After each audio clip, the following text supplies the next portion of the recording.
ఓం శుక్లాంబరధరం విష్ణుం శశివర్ణం చతుర్భుజం ప్రసన్నవదనం ధ్యాయేత్ సర్వవిఘ్నోపశాంతయే అని స్వామివారికి నమస్కారం చేసుకుని మనము మన వ్యాస భాగవతంలో ప్రథమ స్కందంలో ఉన్నాము. చివరి అధ్యాయంలో 19వ అధ్యాయంలో ఉన్నాము.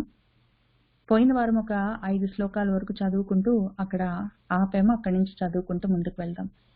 అయితే అప్పుడు ఏం జరిగిందంటే, మన పరీక్షిత్తు తెలుసో తెలియకో చేసిన విషయం కోసం ఆ ముని బాలకుడు గొప్ప శిక్షను విధించాను అని అనుకున్నాడు. వాళ్ళ నాన్న శిక్షను వేసింది ఆ ఒక్క మనిషికి కాదు, రాజుకు వేసావు. రాజు 7 రోజుల్లో లేకుండా పోతే అరాజకం అయిపోతుంది మొత్తం రాజ్యం అంతా. తప్పు పని చేశావు, పెద్ద విషయం కాదు ఆయన చేసింది, చిన్న తప్పుకి పెద్ద శిక్ష, అనవసరంగా చేశావు అని కొడుకును అన్నాడు. ఇంక ఊరుకున్నాడు. ఆ తర్వాత మన పరీక్షిత్తు ఆయన నాకింత ద్రోహం చేశాడని పాపం అనుకోలేదు ఆ ఋషి. పరీక్షిత్తు మాత్రం చాలా బాధపడ్డాడు. అయ్యయ్యో నేను అటువంటి తప్పు పని చేశానని బాధపడుతూ చింతిస్తూ ఆయన తన పురానికి వెళ్తూ ఉన్నాడు. అక్కడ ఆగాము, అక్కడి నుంచి చూసుకుంటూ వెళ్దాము. అప్పుడేం జరిగిందంటే, ఇటువంటి గర్హనీయమైన కర్మం చేశానే, దుర్మార్గంగా ఉన్నానే, నీచము అనార్యవత్ కృతమైన చెయ్యబడ్డ ఈ పని నాతో మయా, ఇటువంటి అనార్యమైన నీచమైన గర్హ్యమైన పని జరిగిందే అని ఆయన బాధపడుతున్నాడు. పాపం ఆయన బ్రాహ్మడంటే బ్రహ్మంలో రమిస్తున్నవాడు. ఆ సమయంలో ఆయన సమాధి స్థితిలో ఉన్నాడు. వేదాలు చదువుకుంటూ బ్రహ్మను నమ్ముకుని ఉన్నాడు. అటువంటి వాణ్ణి నిరాగసి, అగస్ అన్నది ఏమాత్రం పాపం అన్నది దోషం అన్నది లేనివాడు, కోపం లేదు, కోరిక లేదు, ఆ రెండే దోషాలు, కల్మషాలు, అవి లేకుండా ఉన్నవాడు. అటువంటి వాడిని గూఢ తేజసి, నిగూఢమైన తేజస్సు కలిగిన వాడు. అటువంటి వాడి గురించి నేను ఎటువంటి అనార్యుడిలాగా అటువంటి నీచమైన పనిని చేశానని ఆయన బాధపడుతున్నాడు.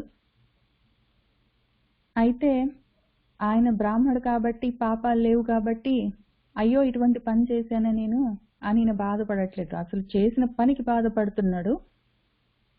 ఆయన ఇటువంటి నేను చేసిందంటే నీచమైన పనికి అర్హుడు కాదు అని బాధపడుతున్నాడు. మొన్న పోయిన వారం మనం ఈ విషయం గురించి ఆలోచిస్తూ గూఢ తేజసి అన్న దగ్గర ఆయన తేజస్సు ఎందుకు నిగూఢంగా రహస్యంగా బయటపడకుండా ఉన్నది అంటే, ఆయన తేజస్సు బయటపడకుండా ఉండడం కాదు, నాకు చూసేందుకు సరిపోయిన జ్ఞానం లేదు కాబట్టి నాకు తెలియట్లేదు. ఆయనకు తేజస్సు ఉన్నా కూడా నాకు కనిపించకుండా అది గూఢంగా ఉండిపోయింది. ఎందుకంటే తెలుసుకునే శక్తి, జ్ఞాన శక్తి నాకు లేదు. అందుకని ఎందుకు అంటే కప్పివేయబడ్డది నా జ్ఞానము.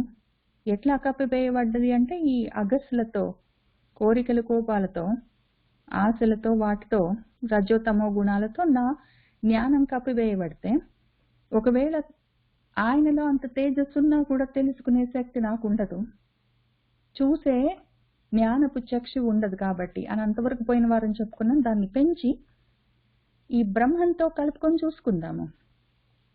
ఇక్కడ వెంటనే నిరాగసి, బ్రహ్మణి, గూఢ తేజసి అని 3 విషయాలున్నాయి.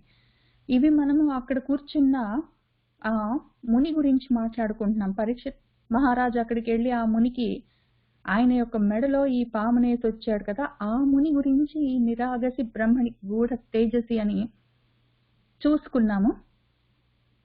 ఇప్పుడు ఆ 3 విషయాలు భగవత్పరంగానే చూద్దాము. నేను కూడా ఇటువంటి స్థితిలో ఉండడం వల్ల, అగస్సులతో రాగద్వేషాదులతో ఉండడం వల్ల, రాగద్వేషాలకు అతీతమైన వాడు, నిరాగ స్థితిలో ఉన్నవాడు, బ్రహ్మ అయినవాడు, ఆయన అంతటా ఉన్న ఆయన తేజస్సుని నేను చూడలేనది. నాకు నా కంటికి కనపడకుండా గూఢమై ఉంటుంది. పరబ్రహ్మము నిర్మలమై ఉంటుంది, శుద్ధమై. అది నిరాగసి బ్రహ్మణి. అది దాని యందు ఉన్న తేజస్సు నాకెందుకు కనిపించదంటే చూసే జ్ఞానచక్షువు నాకు లేదు కాబట్టి. అంతటా ఉన్న పరబ్రహ్మము ఎక్కడ పడితే అక్కడ ఉంటుంది, అంతటా ఉంటుంది, బయట ఉంటుంది, లోపల ఉంటుంది, నాలో కూడా ఉంది, నేనై ఉన్నది. నాకెందుకు తెలియదు అంటే తెలుసుకునే జ్ఞానం నాకు లేదు. ఆ విషయము చాలా ముఖ్యము. నా నా స్వభావము, నా జ్ఞానము రజోతమో గుణాల వల్ల కప్పివేయబడి ఉండడం వల్ల అంతటా ఉన్న పరబ్రహ్మ తేజస్సు నాకు కనిపించట్లేదు. అది లేకపోవడం కాదు, ఆ బ్రహ్మకు ఆ తేజస్సు లేకపోవడము, లేదా అది గూఢమై నిగూఢంగా నిక్షిప్తంగా దాక్కొని ఉండడం కాదు. అది అంతటా ఉన్న తేజస్సు ఎక్కడ పడితే అక్కడ ఉంది, చూడ్డానికి నాకు రావట్లేదు. సరే, అది ఆ శ్లోకము. తర్వాత ఇంకొక శ్లోకం చూద్దాం మనం. కాబట్టి ఇప్పుడు ఆయన ఏమంటున్నారంటే, ఇటువంటి పని చేశాను నేను, ఇటువంటి పని చేసిన నాకు నాతి దీర్ఘాత్ ఎక్కువ దూరంగా కూడా లేదు, ఎక్కువ దూరం ఏమీ లేదు, అతి దగ్గరలోనే వ్యసనం, పెద్ద కష్టము, అది కూడా దురత్యయం, దాటరాని అనంతమైన గొప్ప కష్టము నాకు తప్పకుండా కలుగుతుంది, ధ్రువం. అట్లనే అస్తు, కానీ పర్వాలేదు. అయితే పునః మళ్ళీ మాత్రం ఈ విధంగా ఏవం అర్థ నిజంగా కూడా నేను నకుర్యాం చెయ్యను అని ఆయన అనుకున్నారు. తర్వాత ఏమనుకున్నారంటే, ఇవాళే నా రాజ్యం బలము వృద్ధి పొంది ఉన్న నా కోశాగారము, ఇవన్నీ మొత్తము ఆ బ్రాహ్మడి కోపానికి, ఆ అనలంలో, ఆ అగ్నిలో, కోపాగ్నిలో దాహతు దహించుకుని పోగాక, కానీ మాత్రము పునః మళ్ళీ నాకు ఇటువంటి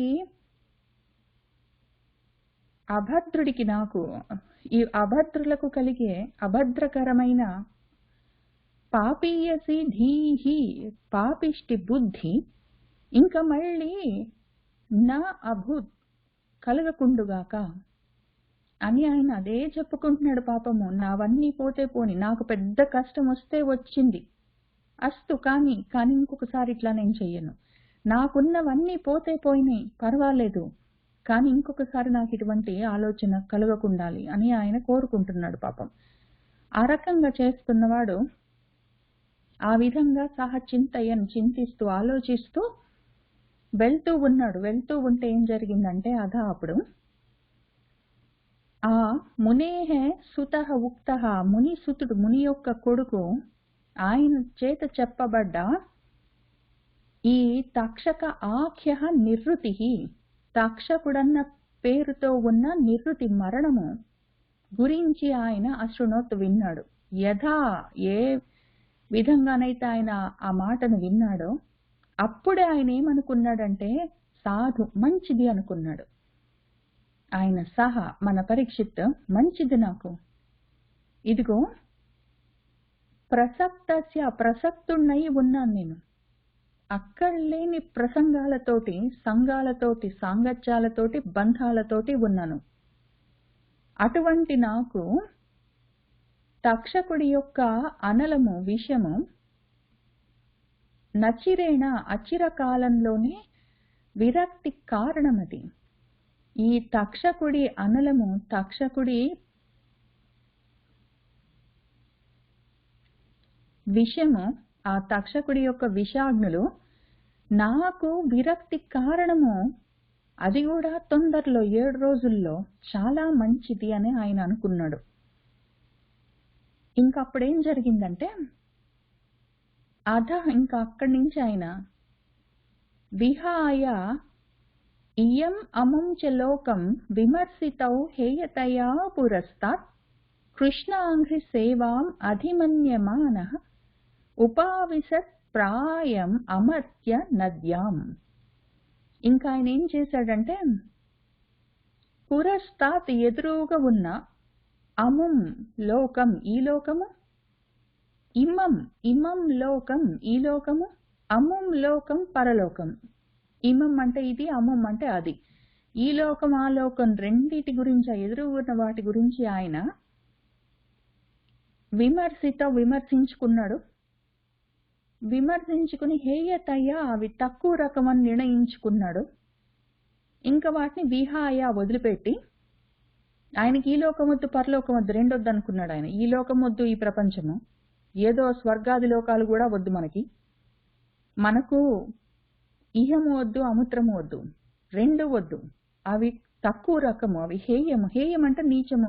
హేయమన్నా నీచమన్నా తక్కువ రకమన్నా అపరాలన్నా అవరాలన్నా అన్ని అవే వద్దు మనకి అని ఆయన విమర్శించుకుని ఆలోచించుకుని వద్దు అనుకుని విహాయ వాటిని వదిలిపెట్టి కృష్ణ అంగ్రి సేవం, కృష్ణ పాదాలను, అంగ్రి అంటే పాదాలు, పాదము, వాటిని సేవించాలన్న విషయాన్నే అధిమధ్యమాన ఆయన మనసులో గట్టిగా నిలుపుకున్నాడు. ఇంకా అమర్త్య నద్యాం, అమర్త్యులు అంటే మరణం లేని వాళ్ళు, మర్త్యులు అంటే మరణ స్వభావం కలిగిన వాళ్ళు, అమర్త్యులు అంటే మరణం లేని వాళ్ళు, అంటే దేవతలు. దేవతల యొక్క నది అంటే గంగా నది. ఆ గంగా నదిలో, అమర్త్య నద్యాం, ఆ గంగా నదిలో ప్రాయోపవేశం చేయడం కోసం ఉపావిశత్ ఆయన కూర్చున్నాడు. అతః విహాయ ఇమం అముంచ లోకం విమర్శితౌ హేయతయా పురస్తాత్ కృష్ణాంగ్రి సేవాం అధిమధ్యమానః ఉపావిశత్ ప్రాయం అమర్త్య నద్యాం. యా వై లసత్ శ్రీ తులసీ విమిశ్ర కృష్ణాంగ్రి రేణు అభ్యధికాంబు నేత్రి పునాతి లోకాన్ ఉభయత్ర శేషాన్ కహ తాన్న సేవేత మరిష్యమాణః.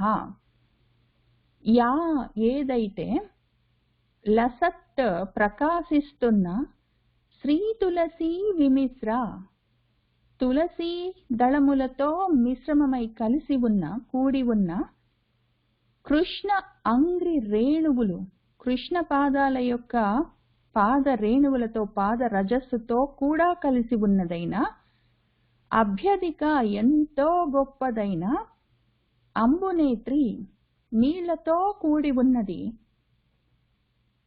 స ఈశాన్ ఈ ఐశ్వర్యాలతో కూడిన మొత్తం లోకాలతో ఉన్న ఆ ఈశ్వరుడితో సహా అన్ని లోకాన్, ఆ లోకాలన్నిటినీ, ఉభయత్ర ఈ లోకాలని పై లోకాలని, పునాతి పునీతం చేస్తూ ఉంటుంది.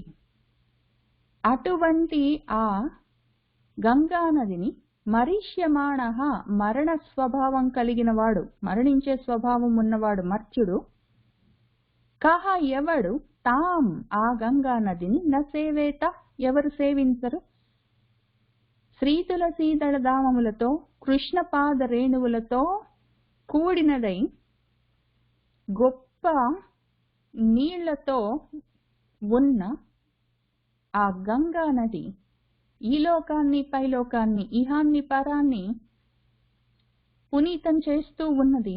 అటువంటి నదిని ఎవరు సేవించరు. యా వై లసత్ శ్రీ తులసీ విమిశ్ర కృష్ణాంగ్రి రేణు అభ్యధిక అంబునేత్రి పునాతి లోకాన్ ఉభయత్ర స ఈశాన్ కహ తాం న సేవేత మరిష్యమాణః.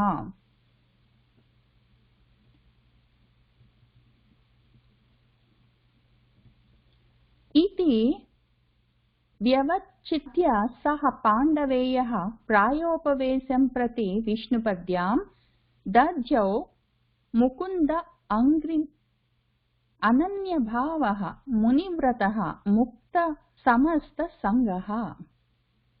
इति ఈ విధంగా సహ పాండవేయః ఆ పాండవేయుడు, పాండవుల కొడుకు, పాండవుల వంశం నుంచి వచ్చినవాడు మన పరీక్షిత్ మహారాజు, వ్యవచ్ఛిద్య ఆలోచించుకుని విచారించుకుని, ప్రాయోపవేశం ప్రతి ప్రాయోపవేశం చెయ్యాలని, విష్ణు పద్యాం ప్రతి విష్ణు పదం నుంచి వచ్చినది విష్ణు పద్యము మన గంగానది, దాని దగ్గరికి వెళ్ళి ముకుంద అంగ్రిం, ముకుందుడి యొక్క ముక్తిని ఇచ్చేవాడు, మోక్తుం దదాతీతి ముకుందః అని మోక్షాన్ని ఇచ్చేవాడు ముకుందుడు.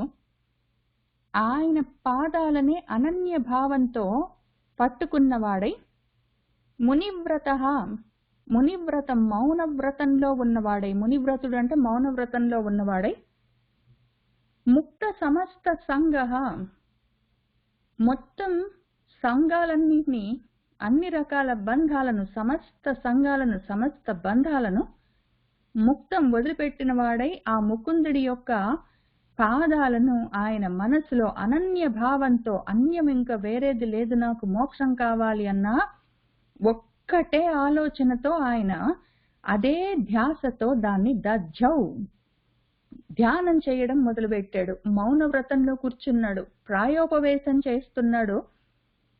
శారీరకంగా ఆయన ఏమి ఇంక అన్నాలు తినడము, శరీరాన్ని మెయింటైన్ చేయడం చెయ్యట్లేదు. 7 రోజుల్లో చచ్చిపోతాడు కాబట్టి ఇంకా అన్నం తినడం మానేశాడు. తిన్నా ఒకటే, తినపోయినా ఒకటే 7 రోజుల్లో. నిద్రపోకపోతే 10 రోజులు మాత్రమే బ్రతుకుతారు, 11వ రోజు చచ్చిపోతారు మనుషులు. అన్నం తినకపోతే 21 రోజు వరకు ఉంటారు, తర్వాత చచ్చిపోతారు, ఉండరు. ఊపిరి పీల్చుకోకుండా ఉండడం అన్నది ప్రాణాయామం అట్లాంటిది ప్రాక్టీస్ చేసిన వాళ్ళు కొన్ని గంటలు ఉండగలరు. మరి ఎక్కువ రోజులు 3-4 రోజులు ఉండగలరో లేదో నాకు తెలియదు, కానీ అది ప్రాక్టీస్ వల్ల వస్తుంది. ప్రాక్టీస్ లేకపోయినా కూడా అన్నం తినకుండా 21 డేస్ బతికుండొచ్చు, నిద్రపోకుండా ఓన్లీ 10 డేస్ 11th డే చచ్చిపోతారు. కాబట్టి ఆయన ఇంకా 21 రోజులు అన్నం తినకపోయినా కూడా శరీరం నడుస్తుంది. ఈ లోపల తినడం అనవసరం, దాన్ని మెయింటైన్ చేయడం అని అన్నం తినడం మానేశాడు. స్థూల శరీరానికి సూక్ష్మ శరీరంతో ఆలోచనలు మానేశాడు, మౌనవ్రతంతో ఉన్నాడు. ఇంకా ఆయన మొత్తము ఆ ధ్యానంలో కూర్చున్నాడు, ముకుందం గురించి ఆలోచిస్తూ అనన్య భావనతో, ఇంకా వేరే ఆలోచన లేకుండా మోక్షమే కావాలి అని ఆయన ఆ గంగానది ఒడ్డున ప్రాయోపవేశంలో కూర్చున్నాడు. ఇంకా ఆయన మొత్తం సంఘాలన్నీ వదిలిపెట్టాడు. ఇంకా సంఘాలు ఎందుకు, స్థూల శరీరమే వదిలిపెట్టిపోతుంటే స్థూల శరీరానికి ఉన్న బంధాలు ఎందుకు, మళ్ళీ మనసుతోటి కూడా వాటిని వదిలిపెట్టాడు, మౌనంగా ఉన్నాడు, మోక్షం కావాలని నిర్ణయించుకున్నాడు. అనన్య భావనతో అదే ఆలోచనతో కూర్చున్నాడు. ఇదంతా ఊరికినే చేయలేదు ఆయన.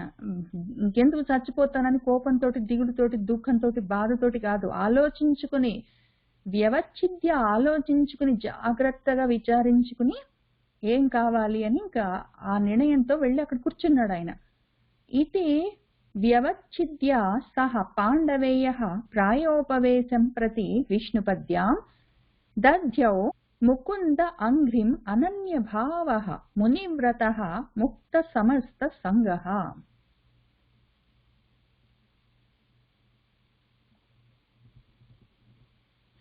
తత్ర ఉపజగ్ముః భువనం పునానాః మహానుభావాః మునయః సశిష్యాః ప్రాయేణ తీర్థాభిగమాపదేశైః స్వయం హి తీర్థాని పునంతి సంతః. ఇంకా అప్పుడు భువనం పునానాః, మొత్తం భువనాలను పునీతం చేసేవాళ్ళు, మహానుభావాః మహానుభావులు, మునయః మునులందరూ అన్ని భువనాల్లో నుంచి వారి యొక్క శిష్యులతో సహా సశిష్యాః, వాళ్ళెటువంటి వాళ్ళు, స్వయం తీర్థాని పునంతి, స్వయంగా తీర్థాలు మనుషులని పునీతం పావనం చేస్తాయి. తీర్థాలకు వెళ్ళొస్తే, తీర్థయాత్రలు చేస్తే పుణ్యం వస్తుందని అందరు తీర్థయాత్రలకు వెళ్తారు. వీళ్ళు ఎటువంటి వాళ్ళు, వీళ్ళు వెళ్తే ఆ తీర్థాలకే పుణ్యం వస్తుంది, వాటిని పునీతం చేసేవాళ్ళు వీళ్ళు. అటువంటి వాళ్ళు, అటువంటి సంతులు వాళ్ళు ఏం చేశారంటే ఇప్పుడు ప్రాయోపవేశం కోసము తీర్థము, ఆ గంగా తీర్థానికి వెళ్ళి అక్కడ అభిగమ అపదేశైహి, ఆ ప్రదేశానికి వెళ్ళి అక్కడ ఉన్నాడు మనవాడు అని అపదేశం తెలుసుకున్నారు. ఈ మహానుభావులు, మూల్లోకాల్లో ఉన్న మునులు, మహానుభావులు స్వయంగా తీర్థాలనే పావనం చేసేవాళ్ళు, శిష్యులతో సహా అందరూ కలిసి తత్ర ఇంకక్కడికి ఉపజగ్ముహు వచ్చేశారు. మనవాడు వెళ్ళిపోతున్నాడు, ఇంక 7 రోజుల్లో వెళ్ళిపోతాడని. ఆయన అక్కడ కూర్చున్నాడు ప్రాయోపవేశంలో అని వినగానే అందరూ వచ్చేసారు, ఎక్కడ వాళ్ళు అక్కడ. తత్ర ఉపజగ్ముః భువనం పునానాః మహానుభావాః మునయః సశిష్యాః ప్రాయేణ తీర్థాభిగమాపదేశైః స్వయం హి తీర్థాని పునంతి సంతః. అత్రిః, ఆ వచ్చిన వాళ్ళెవరు, ఆ పేర్లు చూసుకుందాము.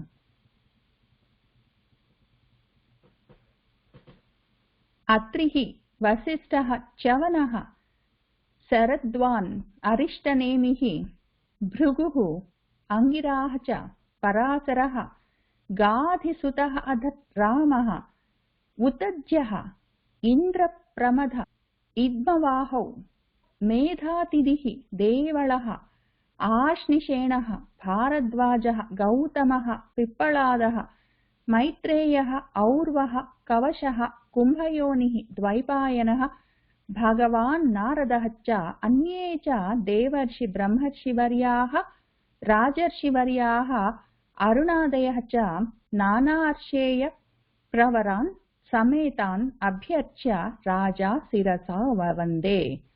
ఆ వచ్చిన వాళ్ళు ఎవరంటే అత్రి, వసిష్ఠః, చ్యవనః, శరద్వానుడు, అరిష్టనేమి, భృగు, ఆంగిరసుడు, పరాశరుడు మన వేదవ్యాసుల వారి నాన్నగారు, గాధిసుతః రామః పరశురాముడు, అట్లానే ఉతజ్జుల వారు, ఇంద్రప్రమధులు, ఇద్మవాహుల వారు, మేధాతిథుల వారు, దేవళః, ఆర్ష్నిషేనుల వారు, భారద్వాజుడు, గౌతముడు, పిప్పళాదుడు, మైత్రేయుడు, ఔర్వుడు, కవశుడు, కుంభయోని, కుంభయోని అంటే కుండలో జన్మించిన వాడు అగస్త్యుడు, ద్వైపాయనుడు, మన ద్వీపం మీద పుట్టినవాడు వ్యాసుల వారు, భగవాన్ నారదుల వారు, అట్లానే అన్యేచ ఎంతో మంది వేరే దేవర్షులు, బ్రహ్మర్షి వర్యులు శ్రేష్ఠులు, రాజర్షి వర్యులు రాజర్షులలో కూడా శ్రేష్ఠులు, అట్లాంటి వాళ్లలో అరుణుడు మొదలైన వాళ్ళు, అరుణ ఆదయః చ, వీళ్ళందరూ నానార్షేయ ప్రవరాన్, నానా ఆర్షేయ ప్రముఖులు, ఆర్ష ప్రముఖులు, శ్రేష్ఠులు, ముఖ్యులందరూ, వాళ్ళందరూ సమేతాన్ కూడి వస్తే అప్పుడు మన రాజా పరీక్షిత్ మహారాజు వాళ్ళని అభ్యర్చ్య అర్చించి శిరస తల వంచి వాళ్ళందరికీ వవందే నమస్కారాలు చేసుకున్నాడు. అత్రిః వసిష్ఠః చ్యవనః శరద్వాన్ అరిష్టనేమిః భృగుః అంగిరాः చ పరాశరः గాధిసుతः అధత్ రామः ఉతజ్జः ఇంద్రప్రమథ ఇద్మవాహౌ మేధాతిథిः దేవళः ఆశ్నిషేణः భారద్వాజः గౌతమः పిప్పళాదः మైత్రేయः ఔర్వः కవశः కుంభయోనిः ద్వైపాయనः భగవాన్ నారదः చ అన్యే చ దేవర్షి బ్రహ్మర్షి వర్యాः రాజర్షి వర్యాः అరుణాదయः చ నానా ఆర్షేయ ప్రవరాన్ సమేతాన్ అభ్యర్చ్య రాజా శిరసా వవందే.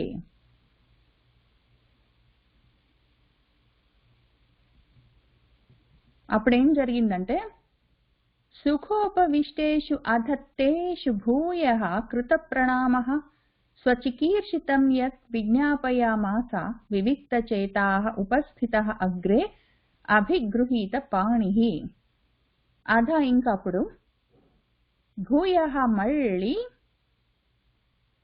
సుఖోపవిష్టేషు సుఖంగా కూర్చుని ఉన్న ఆసీనులై ఉన్న తేషు వాళ్లకు ఆయన మళ్ళీ ఇంకొకసారి కృత ప్రణామః నమస్కారం చేసి అందరికీ యత్ ఏదైతే ఆయనకు స్వచికీర్షితం ఒక కోరిక ఉన్నది దాన్ని వివిక్త చేతాః అన్ని విషయాల నుంచి దూరంగా ఉన్న మనసులతో ఉన్నవాళ్ళు, వాళ్ళు అన్నిటినీ వదిలిపెట్టిన వాళ్ళు, పైన చెప్పుకున్న 2 శ్లోకాల్లో చెప్పుకున్న దేవర్షులు, రాజర్షులు, బ్రహ్మర్షులు వాళ్ళందరూ వివిక్తమైన చేతస్సు కలిగిన వాళ్ళు, వివిక్త సేవ చేసేవాళ్ళు, ఎవరూ లేని ఏకాంత ప్రదేశాల్లో వాళ్ళు స్వాత్మానందాన్ని అనుభవిస్తూ ఉండేవాళ్ళు. అటువంటి వాళ్ళందరూ అక్కడ ఉంటే మనవాడు మళ్ళీ ఒకసారి నమస్కారం చేసుకుని అభిగృహీత పాణిహి చేతులు మోడ్చి ఆ వివిక్త చేతస్సుల యొక్క ఆ ఋషుల యొక్క అగ్రే ఎదురుగా ఉపస్థిత నిలబడ్డవాడై మనసులో ఉన్న ఒక కోరికని ఆయన విజ్ఞాపయామాస విజ్ఞాపన చేసుకుంటున్నాడు. ఆయన మనసులో ఒక కోరిక ఉంది. ఆయన ఇంకా మోక్షం కావాలని నిర్ణయించుకొని కూర్చున్నాడు. ఇహపరాలు వద్దు నాకు, ఇహమేంటి పరమేంటి, పరం ఉంది అంటే మళ్ళీ ఒక ఇహం ఉంటుంది, మళ్ళీ ఇహం ఉంది అంటే ఇంకా ఇవన్నీ ఉంటాయి. కాబట్టి ఇహం లేదు పరం లేదు ద్వంద్వాలు లేవు, నాకు మోక్షం కావాలని నిర్ణయించుకున్నాడు ఆయన. ఈహంలో నుంచి పరంలో నుంచి అన్నిట్లలో నుంచి మొత్తం అన్ని కలిపేసుకొని ఒకటైపోవాలి, మోక్షం కావాలి నాకు నిర్ణయించుకుని కూర్చున్నాడు. కోరిక ఉంది, చికీర్ష. ఆ కోరికని మళ్ళీ వాళ్ళందరికీ నమస్కరించి వాళ్ళెదురుగా నిలబడి ఈ విధంగా చెప్తున్నాడు, విజ్ఞాపన చేస్తున్నాడు. సుఖోపవిష్టేషు అధత్తేషు భూయః కృత ప్రణామః స్వచికీర్షితం యత్ విజ్ఞాపయామాస వివిక్తచేతాః ఉపస్థితః అగ్రే అభిగృహీత పాణిః. మన రాజుగారు ఏం చెప్పారంటే, రాజా ఉవాచ అహో వయం ధన్యతమాః నృపాణాం మహత్తమాన్ అనుగ్రహణీయశీలాః రాజ్ఞాం కులం బ్రాహ్మణ పాద శౌచాత్ దూరాత్ విసృష్టం బత గర్హ్య కర్మ. అహో ఓహో మహత్తములు మహాత్ముల నుంచి అనుగ్రహాలు పుచ్చుకునే ఆ శీలం కలిగిన వాళ్ళైన నృపాణం రాజులలో కూడా వయం మేమిప్పుడు ధన్యతమాహ ధన్యులమై ఉన్నాము, ఇంకా మమ్మల్ని మించిన ధన్యులు లేరు.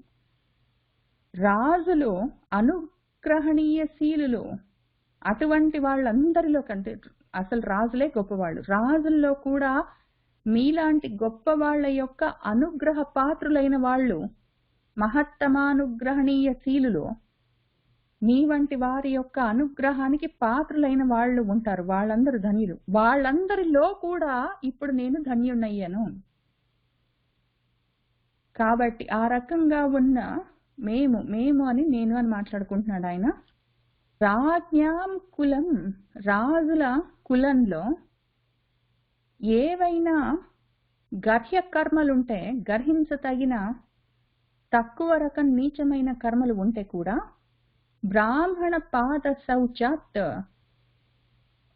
బ్రహ్మాన్ని అనుభవిస్తున్న వారి యొక్క పాద శౌచంతో పదరజస్సుతోటే దూరంగా విసృష్టం తోసివేయబడుతుంది. ఇప్పుడు నాకెంత అదృష్టము, నాలాంటి ఎంతో మంది రాజుల్లో కూడా మీలాంటి మహాత్ముల యొక్క అనుగ్రహాన్ని పొందిన వాళ్ళు ఉండుంటారు, వాళ్ళలో కూడా నేను ధన్యుణ్ణి. రాజుల యొక్క కర్మల్లో ఏమైనా తక్కువ రకం గర్హనీయమైన కర్మలుంటే మీ పాద రజస్సుతో అది దూరానికి విసిరి వేయబడుతుంది, నేను ధన్యుణ్ణి. అహో వయం ధన్యతమాః నృపాణాం మహత్తమాన్ అనుగ్రహణీయశీలాః రాజ్ఞాం కులం బ్రాహ్మణ పాద శౌచాత్ దూరాత్ విసృష్టం బత గర్హ్య కర్మ.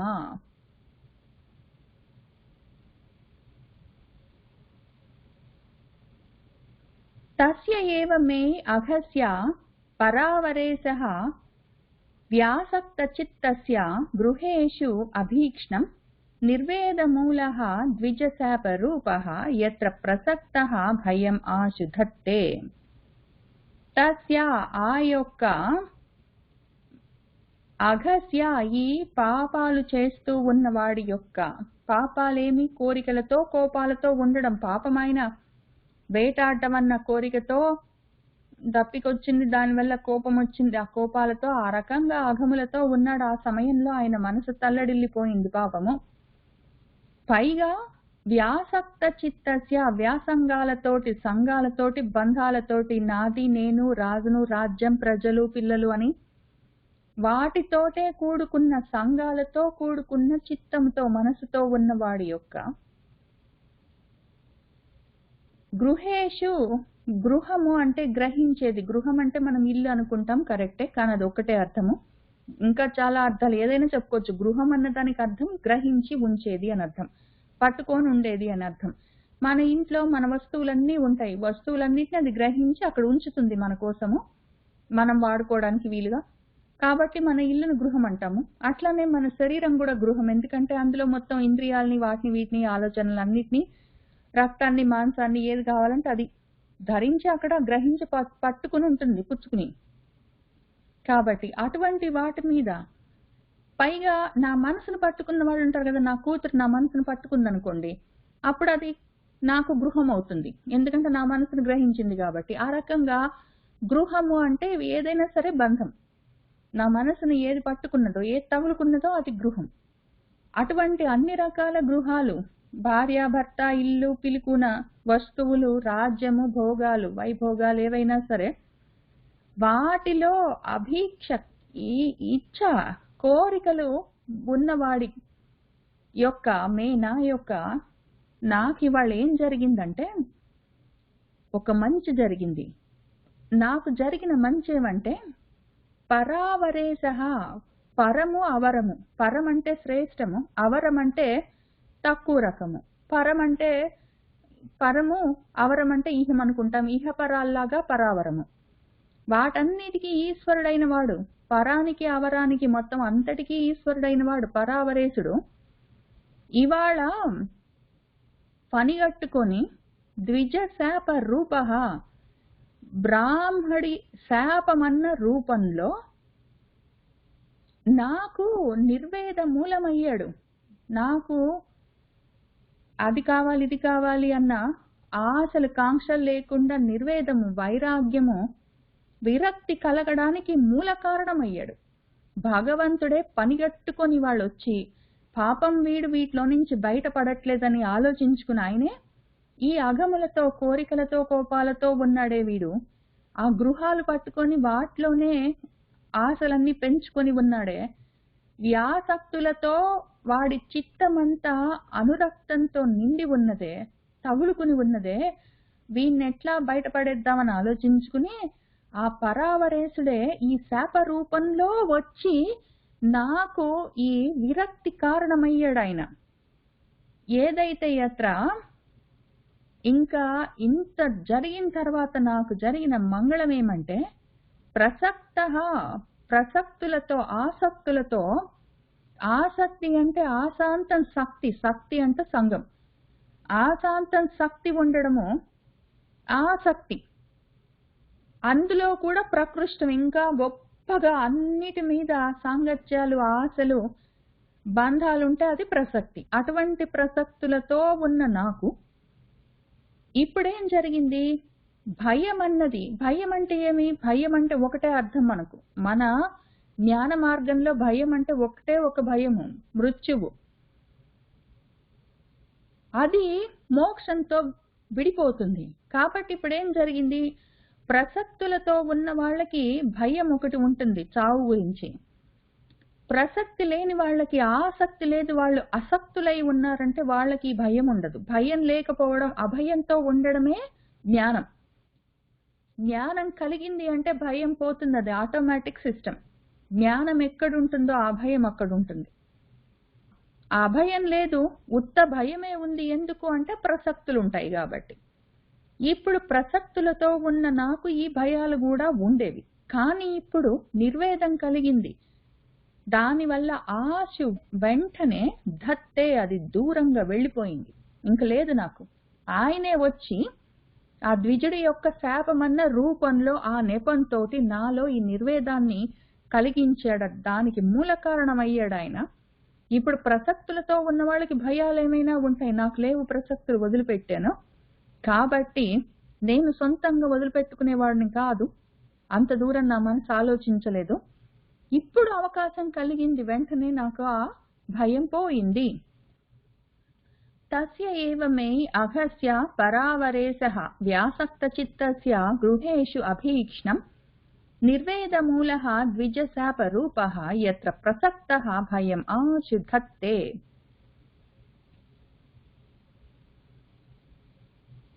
తం మా ఉపయాతం ప్రతియంతో విప్రాః గంగా చ దేవి ధృతచిత్తం ఈశే ద్విజోపసృష్టః కుహకః తక్షకః వా దశతో అలం గాయత విష్ణుగాథాః.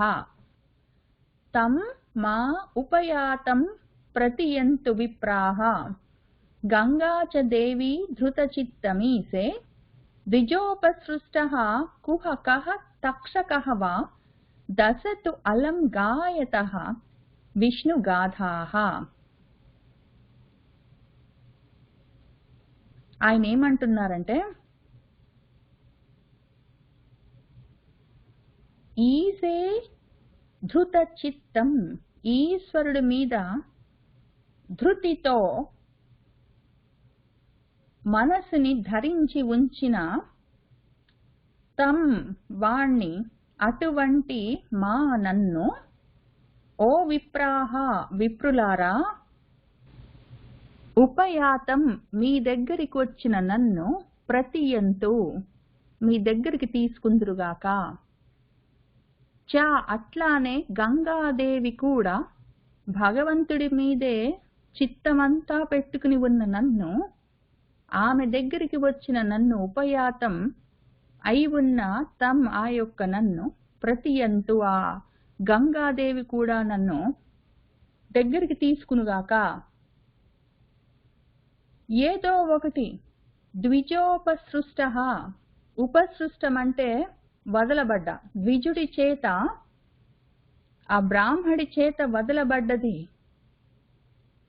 కుహక తక్షకహవా, కుహకమో మాయో, నిజంగానే తక్షకుడి యొక్క విషయమో, ఏదో ఒకటి అది నా కోసమే జరిగినట్టున్నది. నిజంగా తక్షకుడు ఒకడు ఉన్నాడు, ఈయన శాపం పెడితే ఆయన వచ్చి నన్ను కాటు వేస్తాడు అంటే కూడా తక్షకుడికి నా మీద ఏమి అంత కోపము? ఈ ద్విజుడు ఒకవేళ కావాలనే సృష్టించి వదిలిన ఆ మాయో, కుహకమో, లేదా నిజంగానే తక్షకుడన్న పామో, ఏదైనా సరే నన్ను దశతు, నన్ను కాటు వేయుగాక, పర్వాలేదా, జరగవలసింది జరుగుతుంది. అయితే ఓ విప్రాహ విప్రులారా, విష్ణుగాథాః, విష్ణుగాథలను మాత్రము మీరు అలం, తక్కువ కాకుండా ఇంకా తగినంత, చాలినంత గాయత, గానం చేస్తూ ఉండండి. మీ దగ్గరికి వచ్చిన వాణ్ణి, భగవంతుడి మీదే మనసును లగ్నం చేసుకున్న వాణ్ణి, అటువంటి నన్ను మీరు దగ్గరికి తీసుకోండి. గంగాదేవి కూడా ఆ విధంగా ఆమె దగ్గరికి వచ్చిన నన్ను దగ్గరికి తీసుకునుగాక. అది ఒకవేళ బ్రాహ్మడి మాయో, నిజంగానే తక్షకుడి యొక్క విషమో, ఏదైనా సరే ఆ మాయ నన్ను కాటు వేసినా పర్వాలేదు, తక్షకుడి విషపు కోరలు నన్ను కరిచినా పర్వాలేదు, మీరు మాత్రం నేనున్నంత వరకు ఈ శరీరంతో విష్ణు గాథలను గానం చేస్తూ ఉండండి. తం మా ఉపయాతం ప్రతియంతు విప్రాహ గంగా చ దేవి ధృతచిత్తం ఈశే ద్విజోపసృష్టః కుహకః తక్షకః వా దశతు అలం గాయత విష్ణుగాథాః. పునః చ భూయాత్ భగవతి అనంతే రతిః ప్రసంగః చ తత్ ఆశ్రయేషు మహత్సు యాం ఉపయామి సృష్టిం మైత్రీ అస్తు సర్వత్ర నమో ద్విజేభ్యః. నేను కోరుకునేది ఇంతే, మీరు నన్ను దగ్గరికి తీసుకోండి, విష్ణు గాథలని గానం చేస్తూ ఉండండి. ఒకవేళ పునః మళ్ళీ నేను పుట్టవలసి వస్తే, పుట్టిన నాకు భగవతి అనంటే ఆ భగవంతుడు, ఆ అనంతుడు, ఆయన మీద రతి ఉండాలి. ఎప్పుడూ భూయాత్, ఆయన మీదే నాకు కోరిక ఉండాలి. అట్లానే తత్ ఆ భగవంతుణ్ణి ఆశ్రయించిన వాళ్ళ యందు తత్ ఆశ్రయేషు వాళ్ళతోటే నాకు ప్రసంగాలు ఉండాలి. నాకు వేరే విషయాలతోటి ప్రసంగాలొద్దు. ఈ జన్మలో చేసినవి చేశాను. మళ్ళీ ఒకవేళ నాకు పుట్టవలసి వస్తే మాత్రము నాకు భగవంతుడి పట్లనే అనంతమైన రతి కావాలి. ఆయనని ఆశ్రయించిన వాళ్ళతోటే సాంగత్యం కావాలి. వేరే వాటితోటి నాకు సాంగత్యాలు బంధాలు వద్దు. వేరే ప్రసంగాలు నాకు వద్దు. భగవంతుణ్ణి ఆశ్రయించిన వాళ్ళతోటే నాకు బంధుత్వం కావాలి. భగవంతుడి యొక్క ప్రసంగమే కావాలి. వేరేది నాకు వద్దు. అట్లానే నేను యాం యాం సృష్టిం ఏ ఏ జన్మలని ఉపయామి పొందుతానో వాటిల్లో మహత్సు మహాత్ములతోటి సర్వత్రా ఎప్పుడు అంతటా ఎల్లప్పుడూ మహాత్ముల యందే నాకు మైత్రి కావాలి, మిత్రభావం కావాలి. ఆ విధంగా అస్తు ఉండుగాక. ఓ ద్విజేభ్యః ద్విజులందరికీ నమః నమస్కారము. నాకీ కోరికలున్నాయి. నేను ఈ శరీరంతో ఉన్న ఈ 7 రోజులు మీరు ఆ విష్ణు గాథలు గానం చేస్తూ ఉండండి. నన్ను దగ్గరికి తీసుకోండి. ఒకవేళ నేను మళ్ళీ పుట్టవలసి వస్తే అనంతుడు ఆ భగవంతుడు ఆయన మీద అనంతమైన రతి కావాలి. ఆయన్ని ఆశ్రయించిన వాళ్లతో నాకు ప్రసంగం కావాలి. అట్లానే ఆయన్ని ఆశ్రయించిన వాళ్ళు మహాత్ములు వాళ్లతోటే నాకు మైత్రి కావాలి. నేను యాం సృష్టిని ఏ ఏ జన్మను పొందినా సరే అని ఆయన అడుగుతున్నాడు. పునః చ భూయాత్ భగవతి అనంతే రతిః ప్రసంగః చ తత్ ఆశ్రయేషు మహత్సు యాం ఉపయామి సృష్టిం మైత్రీ అస్తు సర్వత్రా నమః ద్విజేభ్యః అని ఆయన కోరుకున్నాడు. ఇతి స్మ రాజాధ్యవసాయ యుక్తః ప్రాచీన మూలేషు కుశేషు ధీరః ఉదన్ముఖః దక్షిణకూలే ఆస్తే సముద్రపత్న్యాః స్వసుతన్యస్త భారః. ఇది ఈ విధంగా రాజా మన పరీక్షిత్ మహారాజు అధ్యవసాయ యుక్తః మనసుని ఆ విధంగా స్థిరంగా నిలుపుకున్నాడు. అధ్యవసాయంతో శ్రద్ధతో మనసు నిలబడిపోయింది. ఆయనకి సావధాన చిత్తుడై ఉన్నాడు. ఏం చేశాడంటే ఆ ధీరుడు బుద్ధి కలిగిన వాడు ఆ జ్ఞాని స్వసుత న్యస్త భారః ఆయన సొంత కొడుకును పిలిచి రాజ్యభారాన్ని ఆయనకు న్యాసం చేసి ఆయనకు ఆ రాజ్యభారాన్ని అప్పజెప్పి సముద్రపత్ని గంగానది ఆ గంగానది యొక్క దక్షిణ తీరం వైపు ప్రాచీన మూలేషు కుశేషు ప్రాక్ దిక్కు వైపుకి అంటే తూర్పు దిక్కు వైపుకి ఉన్న దర్భలు ఆ మూలములు దర్భముల యొక్క మూలలు తూర్పు దిక్కు వైపు ఉండేటట్టు ఆ దర్భాసనాన్ని వేసుకుని ఉదన్ముఖః ఉత్తరం దిక్కు వైపుకి తిరిగి కూర్చుని దక్షిణం తీరం దగ్గర ఆ విధంగా ఆయన ఆస్తే ఉన్నాడు. ఇతి స్మ రాజా అధ్యవసాయ యుక్తః ప్రాచీన మూలేషు కుశేషు ధీరః ఉదన్ముఖః దక్షిణకూలే ఆస్తే సముద్రపత్న్యాః స్వసుతన్యస్త భారః.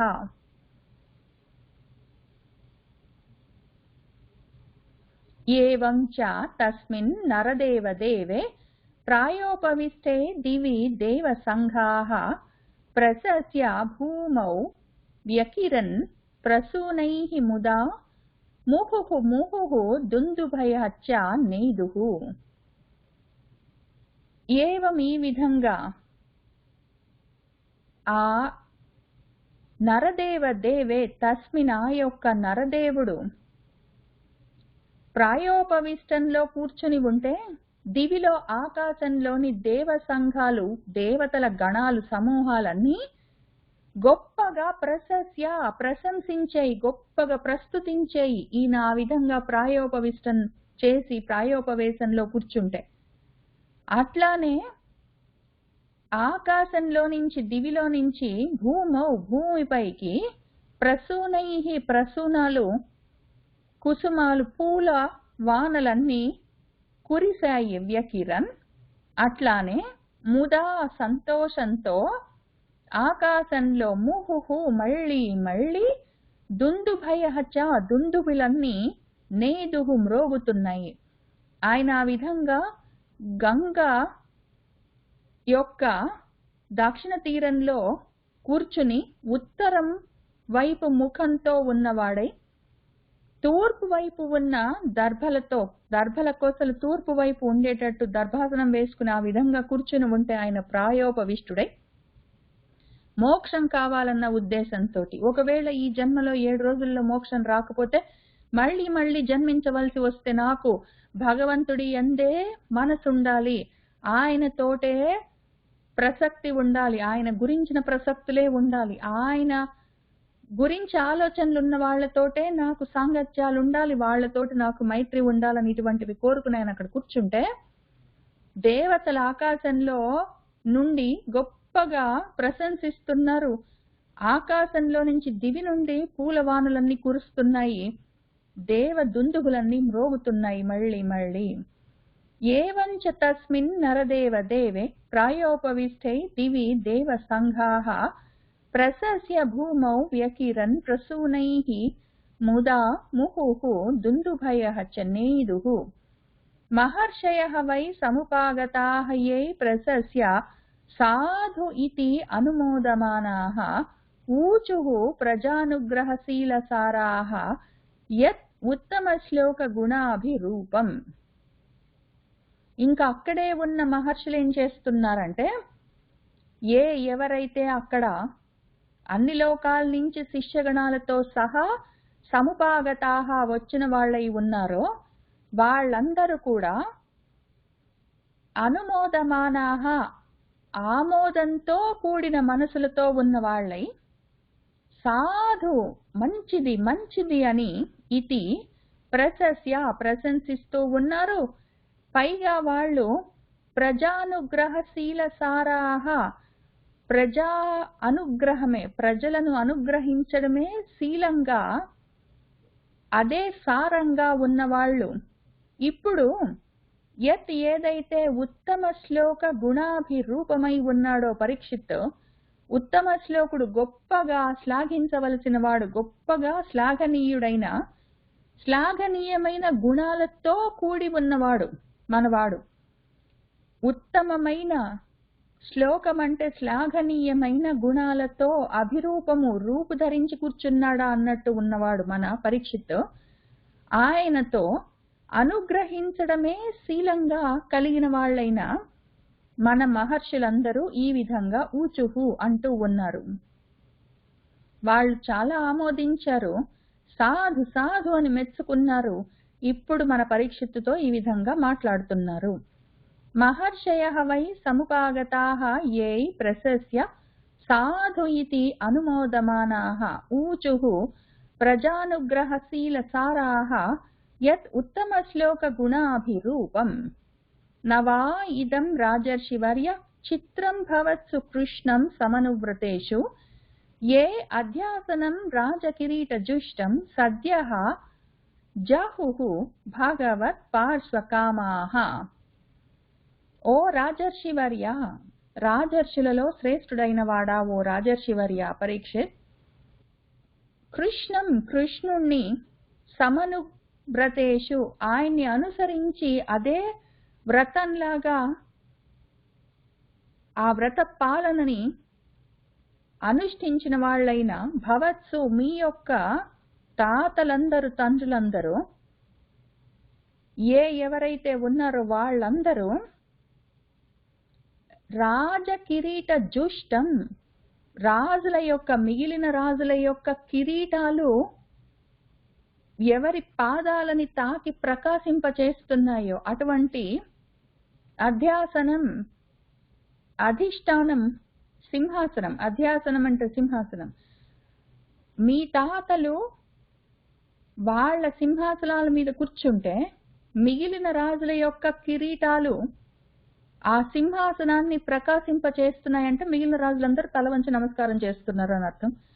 అటువంటి అధిష్టానాన్ని, రాజ్యభారాన్ని మీ వాళ్ళు భగవత్ పార్శ్వకామాహ, భగవంతుడి యొక్క పార్శ్వంలో పక్కనే ఉండాలి భగవంతుడికి అన్న కామంతో, కోరికతో ఉన్న వాళ్ళై సద్య వెంటనే జహుహు, అసలు ఆ రాజ్యాన్ని కూడా వదిలిపెట్టిన వాళ్ళయ్యా మీ వాళ్ళు. అటువంటి వంశం నుంచి వచ్చిన వాడివి నువ్వు. ఇది ఈ విధంగా నువ్వు చెయ్యడము నచిత్రం, ఆశ్చర్యమేమీ లేదు. నీ వంశంలోని వాళ్ళు, నీ తండ్రులు, నీ తాతలు, ఆయన తండ్రి పాపం పసప్పుడే చనిపోయాడు. ఆయన వెళ్ళిపోయేసరికి 27 ఏళ్ళో ఏమో, ఆయనకి చిన్నవాడు. అటువంటి మీ వాళ్ళందరూ, మీ తాతలందరూ కృష్ణుడే కావాలనుకొని ఆయనను అనుసరించడమే వ్రతంగా పెట్టుకున్న వాళ్ళు. రాజుల కిరీటాలు కూడా ప్రకాశింపచేస్తూ ఉన్న ఈ సింహాసనాలను కూడా వదిలిపెట్టి, రాజ్యాలను వదిలిపెట్టి భగవంతుడికి దగ్గరగా ఉండాలని వెళ్ళిపోయిన వాళ్ళు. అటువంటి వాళ్ళున్న వంశం నుంచి వచ్చిన వాడివి నువ్వు ఈ విధంగా ఉండడం చిత్రమేమీ కాదు. నవా ఇదం రాజశివర్య చిత్రం భవత్సు కృష్ణం సమనువ్రతేషు ఏ అధ్యాసనం రాజకిరీట జుష్టం సద్యః జహుః భగవత్ పార్శ్వకామాః.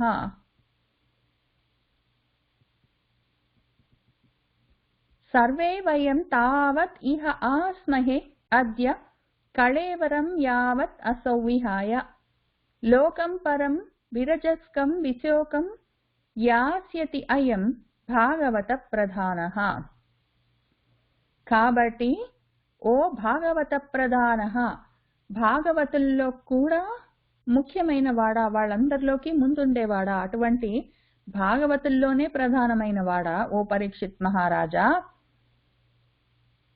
యావత్ ఎంతవరకైతే అసౌ ఈ యొక్క కళేవరాన్ని, శరీరాన్ని నువ్వు విహాయ వదిలిపెట్టి, విశోకం శోకమన్నది లేని, విరజస్కం రజస్ రజోగుణమన్నది లేని ఆ పరం లోకాన్ని యాస్యతి పొందుతావో,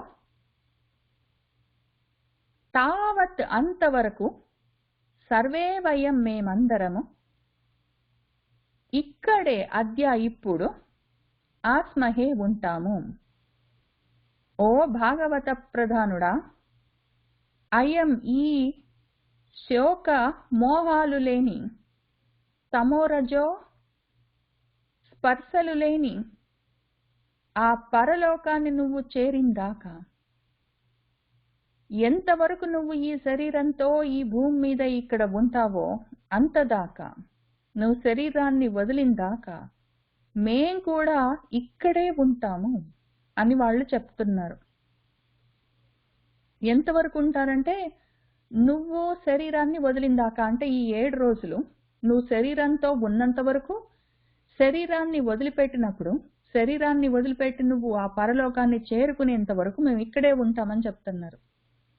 వాళ్ళు ఉండడం ఒకటి, నువ్వు ఆ పరలోకాన్ని చేరుకునేంత వరకు అన్నారు వాళ్ళు. కాబట్టి అంతమంది రాజర్షులు, బ్రహ్మర్షులు, మహర్షులు, దేవర్షులందరూ వచ్చారు నారదుడితో సహా. వాళ్ళందరూ ఆ మాట అన్నారు. అంతమంది మహర్షులు అన్న మాట వట్టిపోదు. నువ్వు కోరుకున్న పరలోకాన్ని చేరుకున్న దాకా మేమిక్కడే ఉంటాం నీతో పాటు అని చెప్పారు వాళ్ళు. సర్వే వయం తావత్ ఇహ ఆస్మహే అద్య కళేవరం యావత్ అసౌ విహాయ లోకం పరం విరజస్కం విశోకం యాస్యతి అయం భాగవత ప్రధానః. అయం భాగవత ప్రధానః, ఈ భాగవత ప్రధానుడు ఎంతవరకు ఈ శరీరంతో ఇక్కడికి ఉంటాడో, ఎప్పుడు ఆ శరీరాన్ని వదిలిపెట్టి పరలోకానికి వెళ్తాడో అంతవరకు మేము ఇక్కడే ఉంటామని వాళ్ళు అంటూ ఉన్నారు.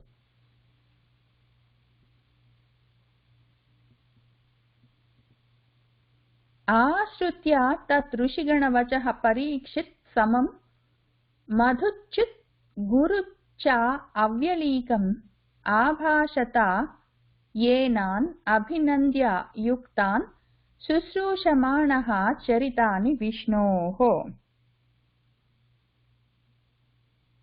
ఇంకా మన పరీక్షిత్ మహారాజు తత్ ఋషిగణవచః, ఆ ఋషుల గణాలు, ఆ సమూహం వాళ్ళందరూ మాట్లాడుతూ ఉంటే వాళ్ళ వచః మాటలను ఆశ్రుత్య విన్నాడు. అవి ఎటువంటి మాటలు?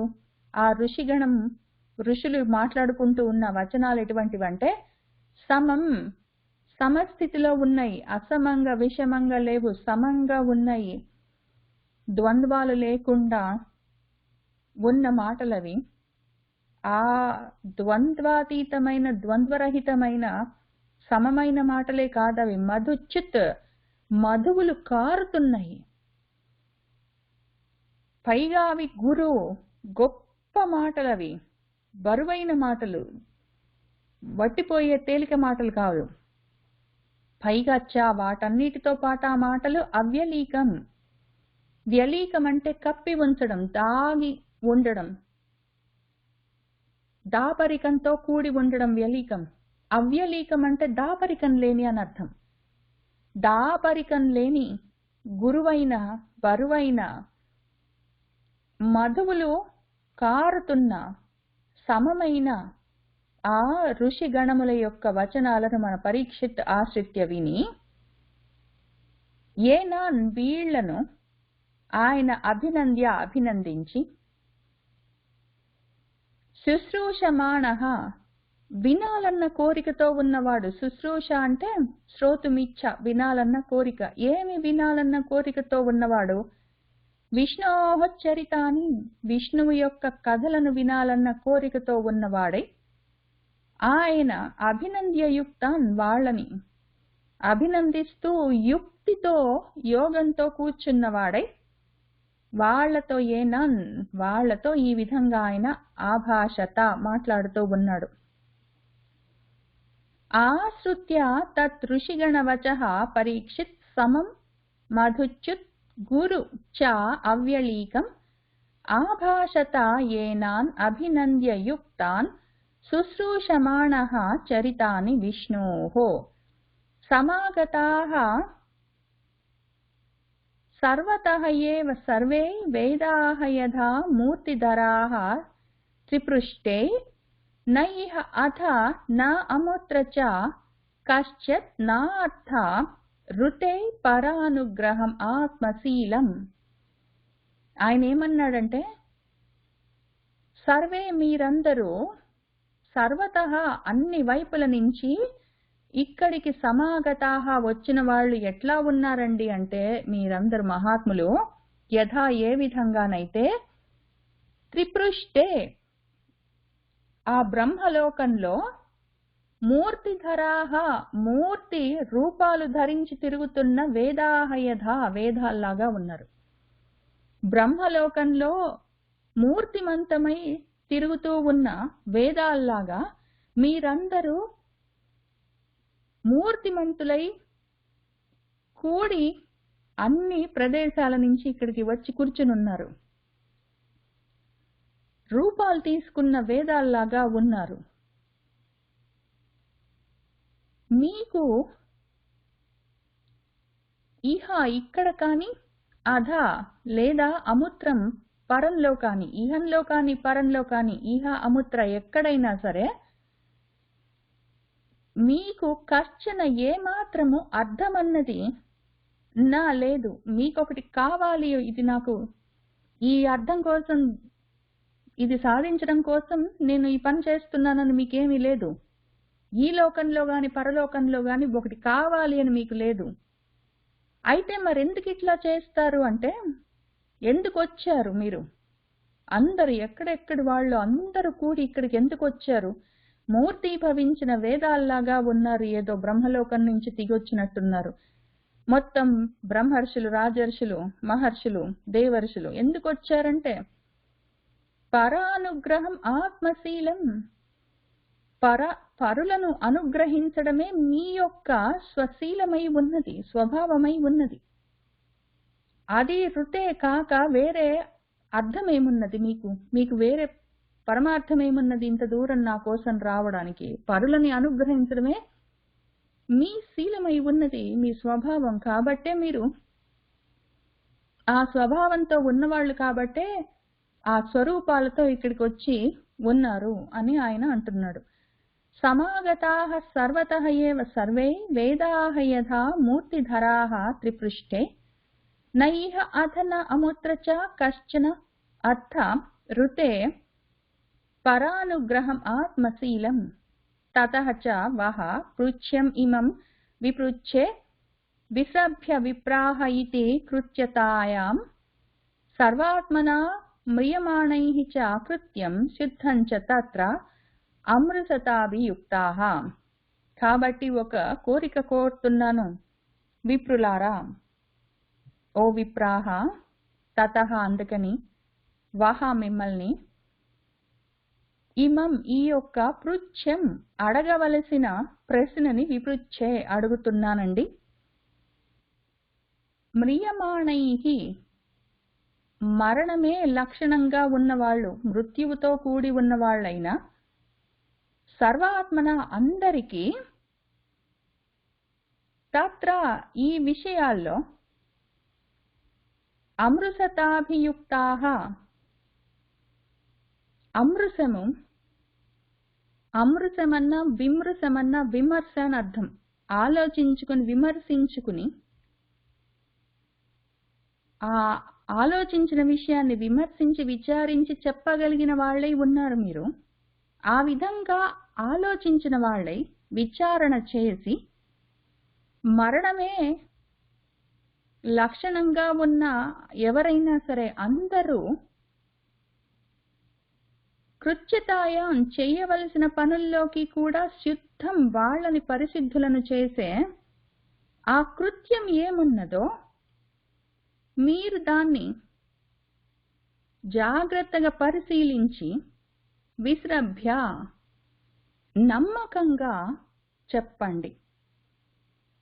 చనిపోవడమన్న స్వభావం కలిగిన వాళ్ళు పరిశుద్ధులు అవ్వడానికి ఏమి చేస్తే, ఎటువంటి కర్మలు చేస్తే వాళ్ళు బాగుపడతారన్న విషయాన్ని బాగా విమర్శించి ఆలోచించిన వాళ్ళై మాకు విశ్రభ్య చెప్పండి. అందుకని మిమ్మల్ని అడగవలసిన ఒక విషయాన్ని అడుగుతున్నాను అన్నారు ఆయన. ఇమం పృచ్ఛ్యం విపృచ్ఛే అడగవలసిన విషయాన్ని అడుగుతున్నాను అన్నారు. అసలు ఎంత మంచి మాట వాడారో.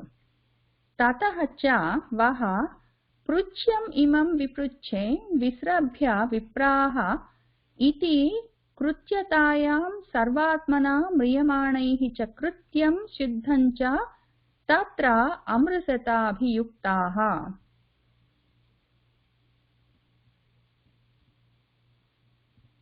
తత్ర అభవత్ భగవాన్ వ్యాసపుత్రః యదృచ్ఛయా గాం అటమానః అనపేక్షః అలక్ష్యలింగః నిజలాభతుష్టః వృతశ్చ బాలైః అవధూత వేషః.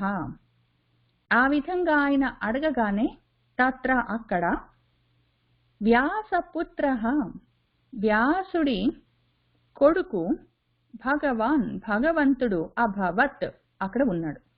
ఈయనిట్లా అడగగానే ఆయన అక్కడ ప్రత్యక్షమయ్యాడు. వచ్చాడని రాయలేదు వ్యాసుల వారు. వ్యాసపుత్రుడు అక్కడ అభవత్ ఉన్నాడు అని చెప్పారు, కలిగాడు అక్కడ. వెంటనే అక్కడ ఉన్నాడు ఆయన. ఆయన వ్యాసపుత్రుడు యదృచ్ఛయ అనుకోకుండా యాదృచ్ఛికంగా గాం భూమి అంతా అటమానః తిరుగుతూ ఉన్నవాడై అనుకోకుండా అక్కడికి వచ్చాడు. ఆయన ఎటువంటి వాడు? అనపేక్ష, ఆయనకి అపేక్షలేమీ లేవు. ఏదో కోరుకుని రాలేదు ఆయన, ఆయనకి ఏ అపేక్ష లేదు. ఆయన అలక్ష్య లింగ, లింగము అంటే గుర్తులు, ఆయనకి గుర్తులు కూడా లేవు. గుర్తులు లేవంటే ఆడా మగ అన్న లింగ భేదాలే కాదు, ఏ గుర్తులు లేవు ఆయనకి. గుర్తులంటే మనం ఎన్నైనా చెప్పుకోవచ్చు, ఆడవాళ్ళు మగవాళ్ళు అన్న గుర్తులు లింగాలు, లేదా ఏదో శైవులమా వైష్ణవులమా అవన్నీ ఆ గుర్తులు కూడా లేవు ఆయనకి. లేదా చదువుకున్నవాడా చదువుకోలేనివాడా అని లేదు. ఏ రకమైన గుర్తులని ఆయన లక్ష్య పెట్టడు. అటువంటి అలక్ష్యమానుడైన మనిషి ఆయన. ఏ గుర్తులను, ఏ లింగాలను, ఈ నామరూపాదులను వేటిని ఆయన లక్ష్య పెట్టడు. అలక్ష్య లింగ ఆయన. ఆయన నిజలాభ తుష్ట. ఆయనకి ఏది లభిస్తే దానితోటే తృప్తిగా ఉంటాడు. పైగా ఆయన బాలైః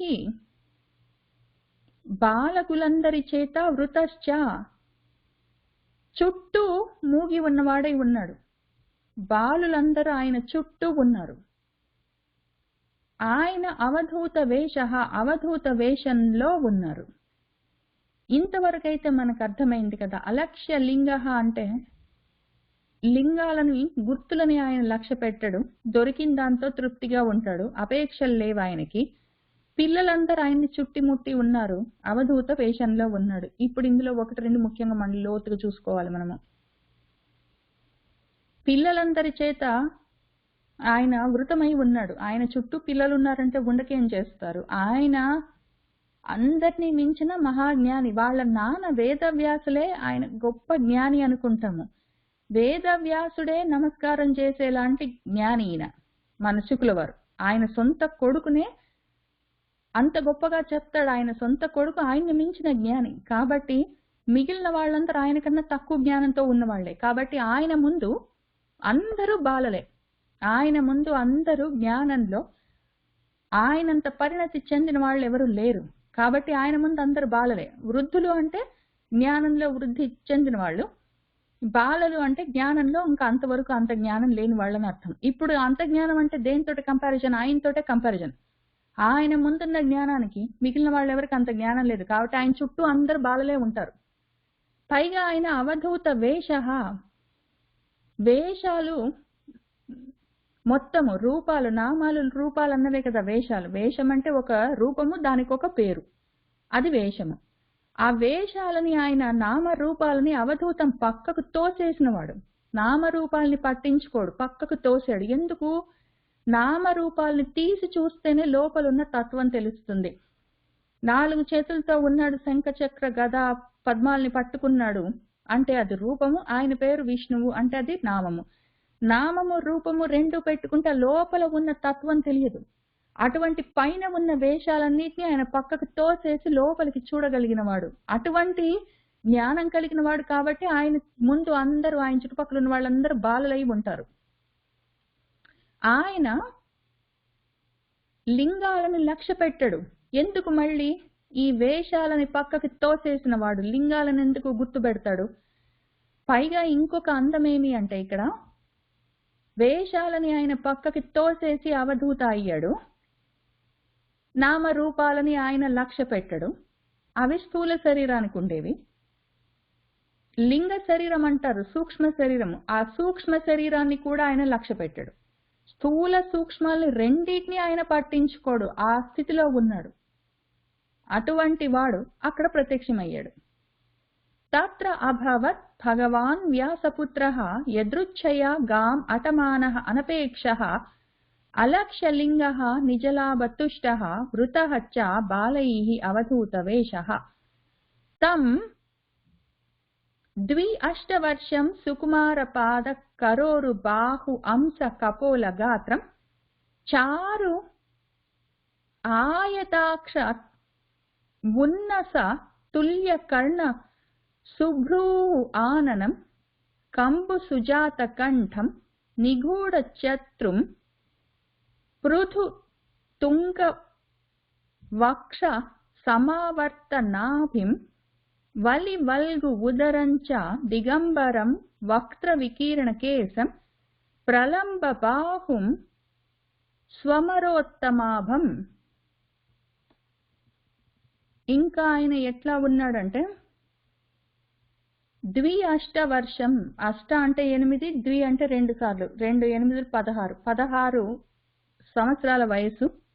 సుకుమారమైన పాదాలు, కరములు చేతులు, ఊరువులు తొడలు, బాహువులు భుజాలు, అంశభాగము పైన భుజాల పైన ఉండే అంశ భాగము మెడ అటువంటిది, కపోల భాగము ఆయన నుదురు, గాత్రం, శరీరం, ఇవన్నీ ఆయన శరీరము, ఆయన కపోలము, ఆయన అంశభాగము, ఆయన బాహువులు, ఆయన ఊరువులు, ఆయన కరములు, ఆయన పాదములు అన్ని సుకుమారంగా ఉన్నాయి. పసివాడు 16 ఏళ్ళు.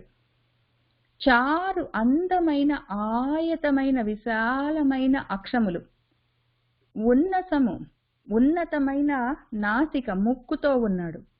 తుల్యము దానికి సమానమైన అందమైన కర్ణములు చెవులతో ఉన్నాడు.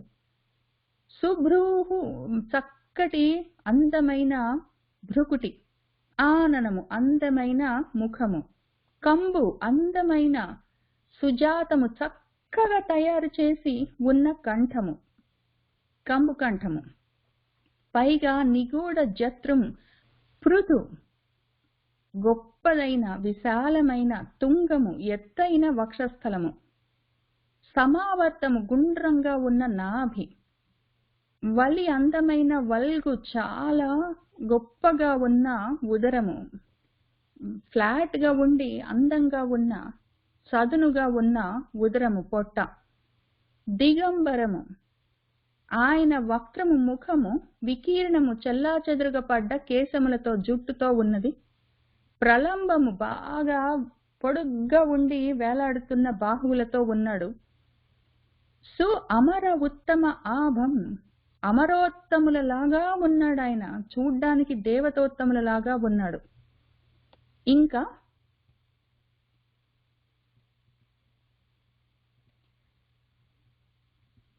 శ్యామం సదా అపీచ్చ వయో అంగలక్ష్మ్యా స్త్రీణాం మనోజ్ఞం రుచిరస్మితేన ప్రత్యుత్థిత ఆస్తే మునయః శ్వాసనేభ్యః తత్ లక్షణజ్ఞాః అపి గూఢవర్చసం.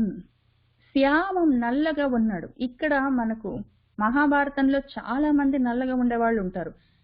వ్యాస మహర్షి నల్లగా ఉంటాడు, శుకుల వారు నల్లగా ఉంటారు, కృష్ణుడు నల్లగా ఉంటాడు, అర్జునుడు నల్లగా ఉంటాడు, ద్రౌపదీదేవి నల్లగా ఉంటుంది. ఈయన కూడా నల్లగా ఉన్నాడు శ్యామల వర్ణంలో. సదా ఎల్లప్పుడూ చక్కటి వయస్సుతో, అంగము శరీరము యొక్క లక్ష్మి కాంతులతో, రుచిరము అందమైన స్మితము నవ్వుతో, మనోజ్ఞము మనసులను దోచుకునేటట్టు ఉన్నాడు. ఆయన స్త్రీలకు కూడా మనోజ్ఞంగా కనిపిస్తూ ఉన్నాడు. ఎందుకుంటాడు? నల్లగా ఉన్నాడు, మంచి యవ్వనంలో ఉన్నాడు, గొప్ప శరీర కాంతులతో ఉన్నాడు, చక్కటి నవ్వులతో ఉన్నాడు, ఆడవాళ్లకు మనోజ్ఞంగా కనిపిస్తున్నాడు. గూఢ వర్చసం, వర్చస్సంతా నిగూఢంగా ఉన్నది, బయటికి కనిపించట్లేదు లోపల ఎంత ఉన్నదో ఆయన తేజస్సు.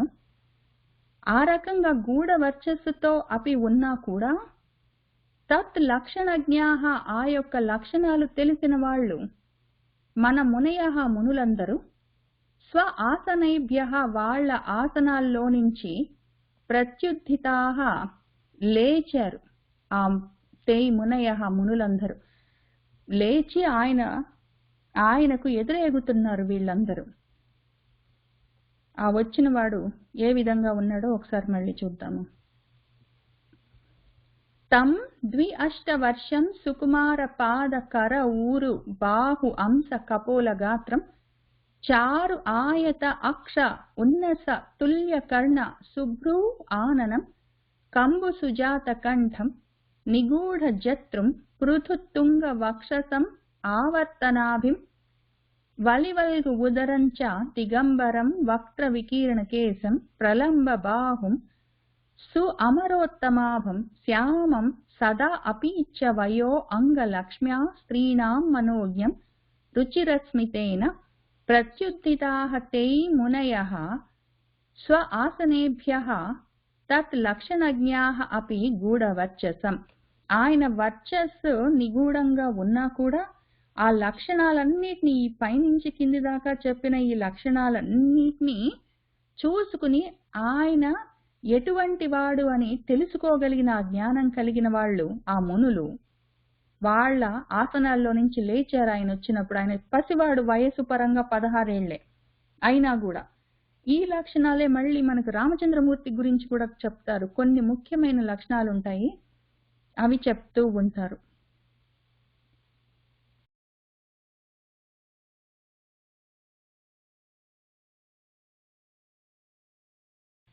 సహ విష్ణురాతః అతిథయే ఆగతాయ తస్మై సపర్యాం శిరసా ఆజహార తతః నివృత్తాః హి అబుధాః స్త్రియః అర్భకాః మహాసనే సోపవివేశ పూజితః.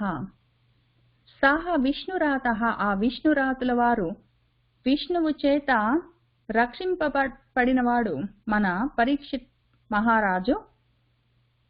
అతిథయే ఆగతాయ అతిథిగా వచ్చిన తస్మై ఆయనకు సపర్యాం సపర్యతో పాటుగా శిరస తల వంచి ఆజహార నమస్కారం చేశాడు. తతః ఇంకప్పుడేం జరిగిందంటే అక్కడ అబుధాహ అంత జ్ఞానం బుద్ధి లేని వాళ్ళు, అల్పబుద్ధితో ఉన్నవాళ్ళు, స్త్రియః స్త్రీలు, అర్భకాహ అర్భకులు వాళ్ళందరూ నివృత్త వెళ్ళిపోయిన తర్వాత మన వ్యాసపుత్రుల వారు పూజితః పూజింపబడ్డవాడై మహాసనే గొప్ప ఆసనంలో సోపవివేశ ఆయన కూర్చున్నారు. సహ విష్ణురాతః అతిథయే ఆగతాయ తస్మై సపర్యాం శిరసా ఆజహార తతః నివృత్తా హి అబుధాః స్త్రియః అర్భకాః మహాసనే సోపవివేశ పూజితః. సహ సంవృతః తత్ర మహాన్ మహీయసాం బ్రహ్మర్షి రాజర్షి దేవర్షి సంఘైః వ్యరోచత అలం భగవాన్ యథా ఇందు గ్రహ రక్ష తారానికరైః పరీతః. ఇంకా సహ మహాన్ ఆ మహాత్ముడు మన వ్యాసపుత్రుడు తత్ర అక్కడ మహీయసాం మహాన్ మహాత్ములలో కూడా మహాత్ములైన వాళ్ళ చేత మహాన్ మహీయసాం గొప్పవాళ్లలోకి కూడా గొప్పవాళ్ళైన వాళ్ళందరూ అక్కడ బ్రహ్మర్షి రాజర్షి దేవర్షి సంఘాలన్నీ ఉన్నాయి. వాటన్నిటి చేత ఆయన సంవృత చుట్టూ వాళ్ళందరూ కూర్చుంటే మధ్యలో మహాఆసనంలో ఆయన కూర్చున్నాడు. ఏ విధంగా ఆయన వ్యరోచత ప్రకాశిస్తున్నాడంటే మన భగవాన్ మన వ్యాసపుత్రుడు యథా ఏ విధంగానైతే ఇందుకు చంద్రుడు గ్రహ రక్ష తారానికరైః పరీతః గ్రహములు రక్షలు అంటే నక్షత్రాలు తారకలు అవన్నీ నికరైః మొత్తం సమూహాలుగా గుంపులు గుంపులుగా చుట్టూ ఉంటే పరీతః దగ్గరగా ఉంటే అలం ఎంత గొప్పగా వ్యరోచత చంద్రుడు ప్రకాశిస్తాడో అట్లా బ్రహ్మర్షి రాజర్షి దేవర్షి సంఘాలన్నీ చుట్టూ ఉంటే మన వ్యాసపుత్రుల వారు అంత గొప్పగా ప్రకాశిస్తూ ఉన్నారు. సహ సంవృతః తత్ర మహాన్ మహీయసాం బ్రహ్మర్షి రాజర్షి దేవర్షి సంఘైః వ్యరోచత అలం భగవాన్ యదా ఇందుః గ్రహ రక్ష తారానికరైః పరీతః అన్న చోట మనం ఇవాళకి ఆపుదాము. ఇంకొక 10 శ్లోకాలు ఉన్నట్టున్నాయి. వాటిని వచ్చే వారం చదువుకుని మనము ఈ అధ్యాయాన్ని కూడా ముగించి ఈ స్కందాన్ని సంపూర్ణం చేసుకుందాము. సర్వం శ్రీకృష్ణ పరబ్రహ్మ పాదారవిందార్పణమస్తు.